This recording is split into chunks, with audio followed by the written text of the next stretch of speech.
Near right edge. Speech off. All right, here we go. Part 3. I'm going to figure out how Sophie's first date goes.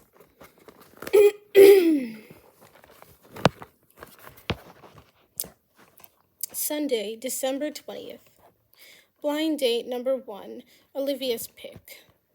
Olivia ended up in the bed in the guest room with me sometime around midnight. I opted out of going to Wes's, mainly because I needed yesterday to be over. I thought Charlie and Olivia would give me a hard time when I told them that I was going to bed instead of going next door, but they didn't seem surprised. I tried not to feel annoyed. Thank God the shop is closed today. I thought I'd be sick of Christmas, but I'm officially there.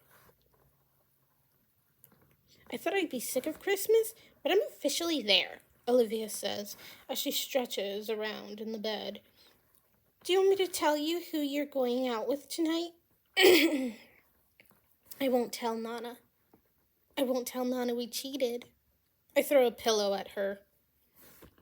Is it anyone I know? Olivia stares at the ceiling. I don't think so. Well, then it wouldn't matter. I'll just wait. I pause before adding, you'll be there too, right? Olivia and I are in such a weird place right now, and I have no idea what to expect. Olivia sits up and throws the pillow back. I'll be with you every step, no matter what. No matter who you have to go out with, she says. I can't help the warm feeling that rushes through me. I grab my phone and the charger, since my battery is probably dead, and head for the bathroom. While I'm waiting for my phone to charge enough to turn back on, I brush my teeth and pace. I know I'll have missed texts from Margot, along with pictures of God knows what parts of her swollen anatomy. I'm sure Addie called and texted too. But what about Griffin? When my phone lights up and the messages start pouring in, my stomach begins whirling. Talking to him should be the last thing I do. Too bad. My heart isn't listening. I open my messages. The majority of the texts are from Addie and Griffin, although Margot isn't far behind. Addie's texts started with, where are you, and call me, then graduate to, where are you, all caps, question mark, exclamation mark, question mark, and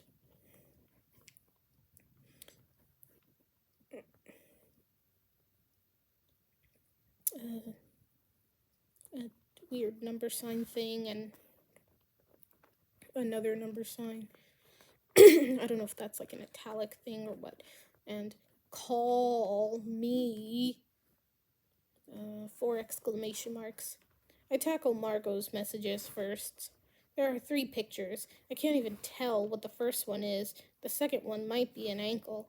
And the third looks like her hand? Margot. Caps lock. Do you see how swollen my hands are now? I'm going to need bedazzled gloves to match the shoes. Margot. Okay. Not gloves, since I can't separate my fingers. I guess mittens? Will you bedazzle me some mittens? Okay, so that was her hand. Margot. Are you getting these? I look like a beast. Margot. Oh, Soph. Mom just told me about Griffin, that asshole. Are you okay? Margot. Seriously, where are you? 3 question marks. I know you, caps lock, always have your phone, 3 exclamation mark. Margot. Sophie.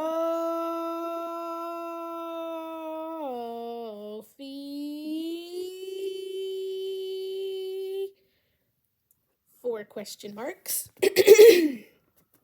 Good grief, Margot. Dramatic much? Me. Yes, your hands are hideous. And no, I will not bedazzle you any mittens. It only takes a few seconds for her to, respond. Margot. Oh, Soph, are you okay? Tell me what happened. Me. Short version. Overheard Griffin telling his friend he wanted to break up with me. Then he chased me down the driveway, and there was drama in the street when I tried to leave. Then Addie screamed at him after I left. Margot. Oh my God. Me. Yeah. We like to keep it classy. Margot. Why didn't you tell me yesterday? Me. You've got enough to worry about. Have your toes fused together into one big nasty foot yet? Margot. Ha ha. You're not going to brush this off that easy. If I can share hideous body parts, then you can cough up details about hideous boyfriends. Me. Well, that's not even the worst thing that's happened to me. Nana made a chart, ... I tell Margot about the dates and the rules and the complete ridiculousness of the entire thing. Not surprisingly, she thinks it's the best idea ever. Margot.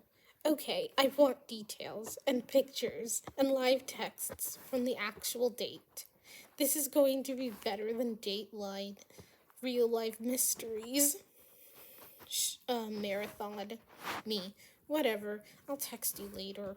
My stomach is growling, and I'm sure Nana has fresh cinnamon rolls and coffee and bacon and all that other stuff you can't eat right now. Margot. Caps lock. You suck. 3 I keep saying question mark. 3 exclamation mark. I close out the conversation with Margot and take a deep breath before I open the messages with Griffin. Griffin. I'm sorry. Griffin. I didn't want things to end like this. Griffin. I want to talk about this. Griffin. I didn't do anything wrong. I was just talking to Parker. Griffin. I'm sorry. I swipe it closed. A little irritated that every single one of his texts is about how he feels.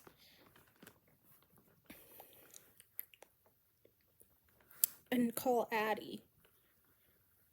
Why did you take this long to call me back? She huffs.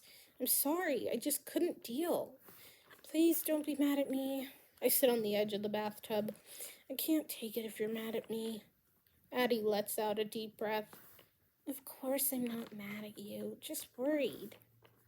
I had to hunt down Olivia's number and text her to make sure that, to see if you were okay. I trace a finger along the grout pattern on the tile wall. What happened after I left? She lets out a sharp laugh. Griffin and I screamed at each other in the street until Matt's neighbors threatened to call the cops. Then Griffin left. Danny and I didn't stay much longer after that. I smile. Thanks for taking up for me. It means a lot, you know? Girl, I would do it again in a second. You're better off without him. A wave of sadness rolls through me. Even though I want to believe she's right, I'm not sure she is. Well, you won't believe what Nana's done now. I tell Addie about the calendar and dates. She's dying laughing on the other end. So, that is the craziest thing you've ever heard of. What if some total psycho shows up? No telling who your Aunt Patrice is going to send over. I slide off the edge of the tub onto the floor. I know, this is going to be the worst week and a half of my life. And we had plans for New Year's Eve. You know I'd rather be there than here. I know. Let's wait and see. How? Let's wait and see how it works out. But Nana's probably right.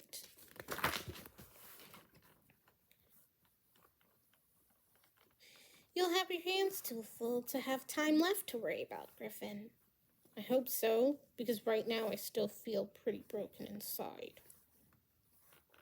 By the time I finished talking to Addie, showering, and dressing, Olivia has left the bedroom. I tiptoe around the hall, praying the house is empty. Papa is at the table by himself, reading the paper and sipping coffee. Good, good, good. Hold on. Good morning. Good morning. Did you sleep well? I did, Papa. Where is everyone? The house is unusually quiet. Not that I'm complaining. Your Nana has gone to church, and thankfully no one else has showed up yet. Olivia ran home for clothes. She told me to tell you that she would be back soon. I glance at the whiteboard on the wall beside the chart that Nana made. Olivia's name is printed at the top, and then in her handwriting it says, Festival of Lights. Natchitoches.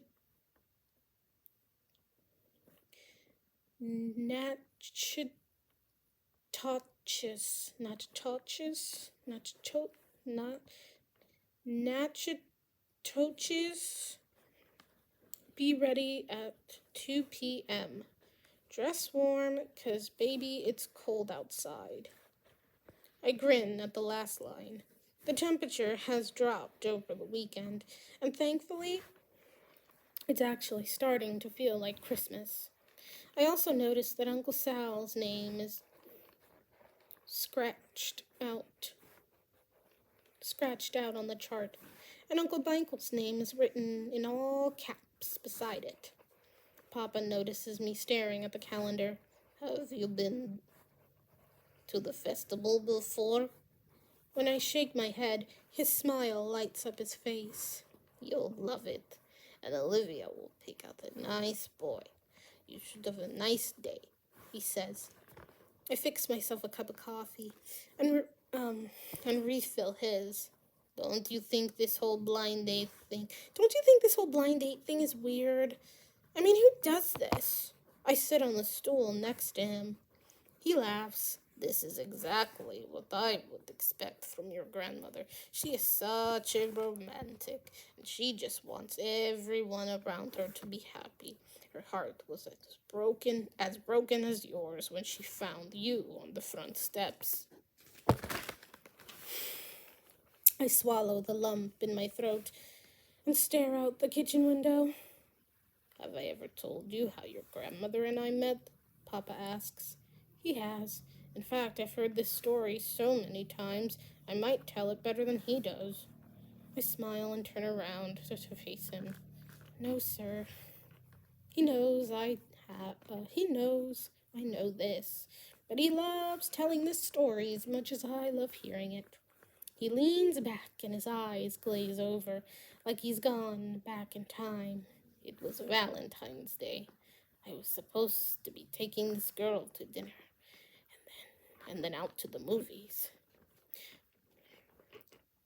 Ocean's 11 was playing, and I'm talking about the original one, not the one with the Clooney fellow. The girl, what was her name? Louise. He snaps his fingers a few times. Louise. He seems pleased to have remembered this detail. Well, Louise came down with the flu just that morning. I wasn't worried about missing the dinner, in fact. I was glad to save the money. But I had been waiting for that movie for weeks, so I decided to go by myself. I love this part. So I get my popcorn and find a quiet spot in the back, and then I hear it. a soft sniffling sound. It was dark in the theater, but I got up but I grew up with 3 sisters, so I knew that sound. It was a girl, and she was crying. She was close by, too, only a few seats away. Nana.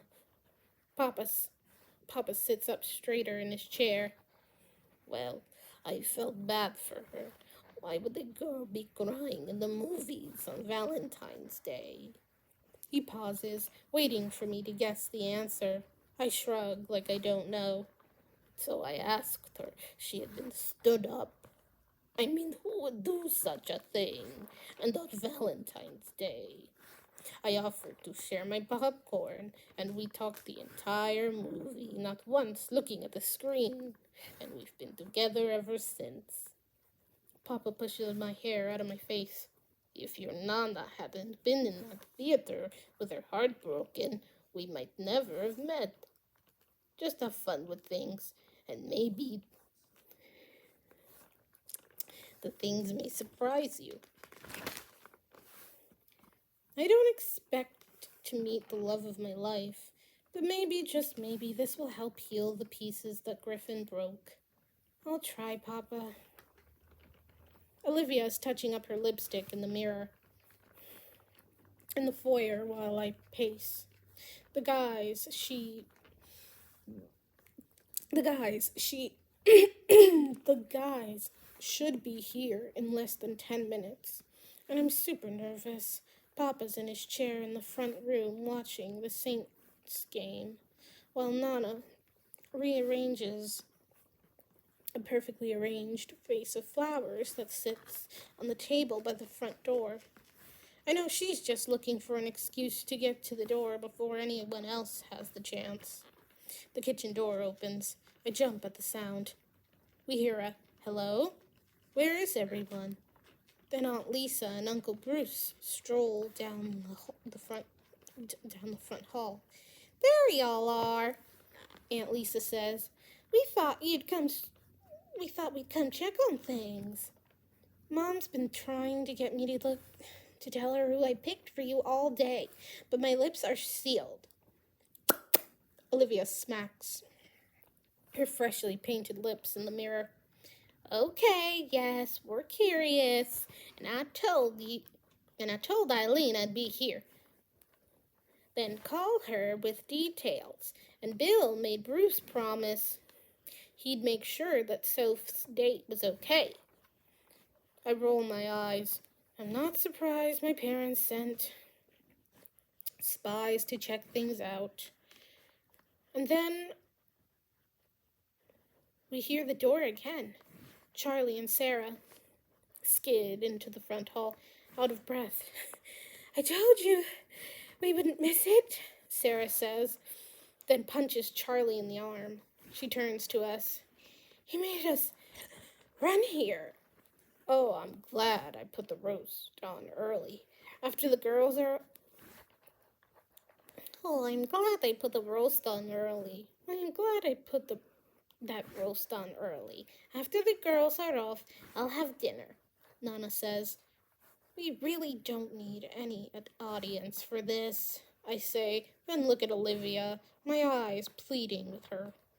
Yeah, y'all are going to scare her if everyone is hovering by the door. The doorbell rings, and this time we all jump. There's no way anyone else is leaving. Anyone else is leaving the front hall now that the guys are on the other side of the door. Just before Nana opens the door, Uncle Michael stumbles down the stairs. Wait, let me get down there before you open the door. And of course Nana waits. Thankfully, Olivia grabs my hand the second the door opens, and we barrel through. The guys waiting outside jump back. Be back later, Olivia shouts at the family. She pulls me to the car waiting at the curb. Luckily, the guys catch on and are right behind us. I've met Olivia's boyfriend, Drew, a few times, but it's not until I'm in the front seat the front passenger seat that I get a good look at my date. He is super cute.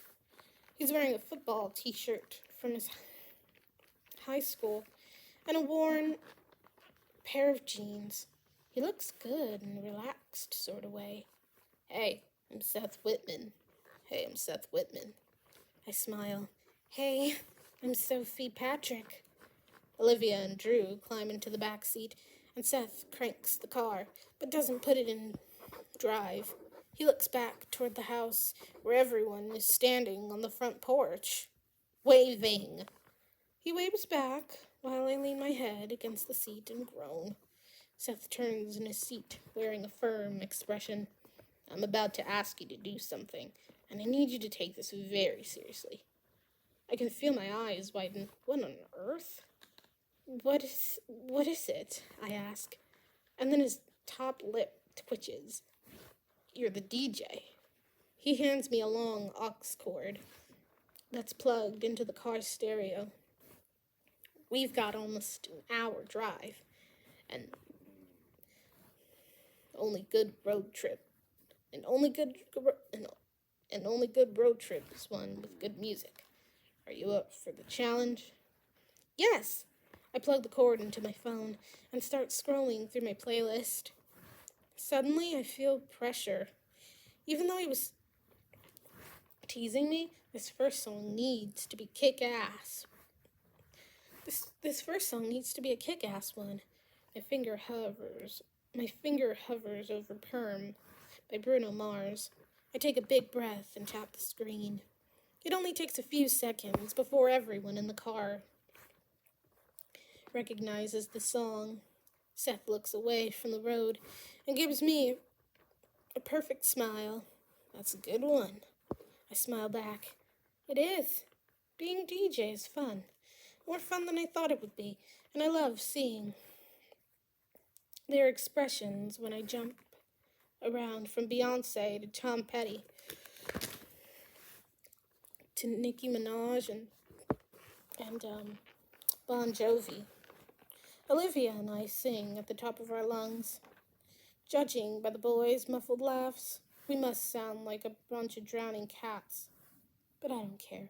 I can't help that Griffin pops into my head more times than I would like. But mostly I'm thinking that this would have never happened in his truck. He only likes country music, and no one is allowed to mess with the dial. By the time we get to N-A-T-C-H-I-T-O-C-H,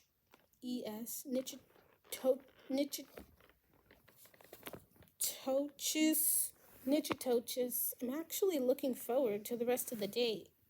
The festival takes place downtown, along Cane River. Every building, light post, tree, and bush is covered in lights, and string after string hangs above the crowd, zigzagging down the street. There are also huge lighted pieces, like nutcracker soldiers, and a Santa being pulled in a sleigh by a team of crawfish lining the bank along the river. There are over 300,000 lights at this festival, Seth murmurs in my ear. I believe it. The streets are packed as we weave through the crowds, stopping at booths of candied pecans and hot meat pies. We pass under a banner showcasing the reigning Miss Merry Christmas, splendid in her bright red dress and crown. Christmas decorations cover every possible inch, and then they're gaudy as hell, but perfect at the same time. My phone buzzes in my back pocket for the 10th time, so I take a quick peek at the screen while the guys play basketball. I should have known it was Margot. Margot, I'm dying to know how it's going. I'm bored out of my mind. The moms are cleaning out every drawer in my house, and I'm terrified my underwear is going to wind up in the silverware drawer. Me, maybe the moms thinks, maybe the moms think the thongs and tongs belong together. Margot, ha ha. Seriously, how's the date going? 3 question marks. I take a quick pic of Seth and send it to Margot. It's a profile shot as he's posed to shoot the basketball. Me, it's good. He's cute and fun. Margot, he's hot. Have fun. Me, thanks. When the boys are done with the game, Seth pulls me through the mass of human traffic. We've got to go do some avalanche sliding. I look to where he's pointing and do a double take. Off to the side is a huge structure covered in man-made snow. The temperature is chilly, but nowhere near freezing, so I have no idea how the whole thing hasn't turned into a pool of water. On top of the structure is a cartoon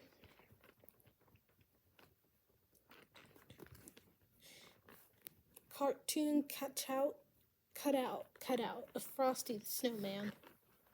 Oh, I don't know, I mumble, and Olivia gives me a horrified look. What? I ask her. She looks up at the slide, then back to me. Are you seriously not going to try it? It's Olivia's face that gets me. It's almost like she wants to throw in the Sophie I used to know wouldn't think twice, ... So why am I hesitant? I grab Seth's hand. Let's do this. We race down the steps with Olivia and Drew close behind. At the top, the guy working the event gives us each a round plastic platter and simple instructions. Sit on the disc and let it fly. I touch the snow and it feels slushy, like it's only a few degrees from melting completely. I've never been to the mountains, and the only snow I've ever seen is the small dusting that we get every other year, so that somehow manages to shut the South down. Seth lines his platter up with mine and holds them in place. Are you ready? He asks. He's grinning from ear to ear. It feels good being around someone who's this excited to be with me. I don't think I realized how much I missed that feeling until now. Yes, let's do this. We both scream the entire way down. It's not a long ride, just enough to get my heart pumping. We slide into the rubber stopper and fall over laughing. Olivia and Drew crash into us, giggling like crazy. An attendant takes our platters, but no one seems concerned about getting up out of the fake snow. Olivia crawls over, and we lie down side by side. So what do you think? She whispers, nodding toward Seth and Drew, who are busy throwing watery snowballs at each other. I smile. He's really nice. You've had that smile plastered on your face the last 3 hours, she says, nudging me. I grin. Bigger. Stay. Fine. I grin bigger. Okay. I'll admit this is the most fun I've had in a while.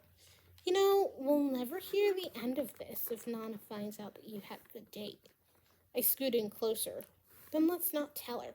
After what she did, we would make her sweat a little. We both laugh a little. Out of nowhere, a huge clump of snow hits me, square in the face. Once I brush the mess from my eyes, I see Seth backing away from me, guilt all over his face. It feels like time is frozen. I let him squirm until I can't hold in the laugh any longer. Oh, you're going to get it now. I scoop up a handful of snow and start pelting him. Before long, we're in a full-fledged snowball war, boys against girls. It only ends once we've been shooed off by the attendant working the event. At this point, we're all wet, a little cold and tired from all the laughing. Drew pulls Olivia inside a photo booth while Seth buys us 2 hot chocolates from a push cart. Let's sit here, Seth says. We plop down on a bench near the edge of the festival. I can't believe I've never come to this before, I say. I was worried that we were fumbling around for conversation, but I'm surprised how easy the entire afternoon has been. Well, we come every year. The whole thing is kind of sort of cheesy, but it's fun getting out of town and doing something different. He waits a second before continuing. Olivia told me about your ex-boyfriend and your grandmother's solution. I feel my cheeks turn red. I hope he thinks it's the cold. Yeah. Leave it to my grandmother to make things interesting. Seth chuckles. Well, it sounds crazy at first, but I'm glad Olivia picked me for your first date. He sits up a little later. I'm hoping to make everyone look bad. I smile. Yeah, it'd be hard to complete with a snowball fight in Louisiana. It would be hard to compete with a snowball fight in Louisiana. Let me give you my number, he says. Seriously, when this thing is over, maybe we can go out again. I had a lot of fun today. When I take out my phone to add Seth's number, I see a string of notifications from Griffin. Seth sees it too. Is that your ex? He asks. I nod. Yeah, we really haven't talked since we broke up. Seth takes my phone, but instead of adding a contact, he opens the camera and flips it so we're in the frame. Okay, smile, he says. I smile, but Seth crosses his eyes and puckers his lips. He snaps a picture as soon as I start laughing, then adds his number to my phone, assigning the image to his contact. He sends a text from my phone to his. I'll get us some hot chocolate, he says. I look at the picture, which is cuter than I thought. I feel my cheeks heat up. I really have had fun tonight. But then Griffin's face steamrolls those warm and fuzzy thoughts. I see another notification from him, and it's like a bucket of cold water was just poured over me. I can't help but open those messages. Griffin, I guess you're just gonna keep ignoring me. Griffin, I want to talk to you. I want to see you. Griffin, can I see you tomorrow? I'll meet you anywhere. Griffin, Sophie, please. My heart is thumping by the time I finish reading his messages. I'm so confused. Does he miss me? I'm regretting. Does he regret what he said? Or does he just feel guilty about how it all went down? I send back a quick message. Not ready to talk yet. Then I power down the phone before I can see his reply. There's no reason I should feel guilty. We broke up. But it's there. Underneath everything else. I've had a great day. And I hate that Griffin is making me feel bad about it. I watch Seth as he balances two hot chocolates, a funnel cake, and a bag of cotton candy. He gets tangled up in a group of toddlers, then nearly drops everything when some kid who's texting and walking bumps into him. A few steps later, he and an older woman start an awkward dance when he tries to step around her, but she meets his every move.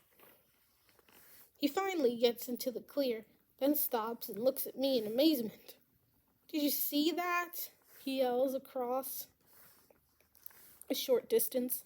I'm laughing when he crosses the gap with a little dance in his step. Griffin may make me feel guilty, but Seth makes me smile.